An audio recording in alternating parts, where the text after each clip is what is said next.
We'll guide you through how to get free access to ChatGPT. If you find this helpful, consider subscribing and liking the video. First, go to the OpenAI website by typing openai.com into your browser's address bar. Once you're there, look for the option that says Try ChatGPT or a similar button on the homepage. Click on it and you'll be directed to the ChatGPT sign-up or login page. If you already have an OpenAI account, simply enter your login details and click Login.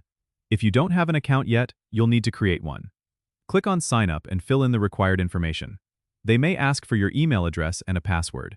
After creating your account, you may need to verify your email, so check your inbox for a verification email and follow the instructions provided. Once your account is set up and verified, return to the ChatGPT page and log in if you're not already. Now, you're ready to start using ChatGPT for free. Keep in mind that there may be some usage limitations like daily message caps or restricted access during peak times, but you can still utilize the tool without any cost. If you find yourself reaching the limits often, consider upgrading to a paid plan for more extensive use. Don't forget to subscribe and comment if this helped you out.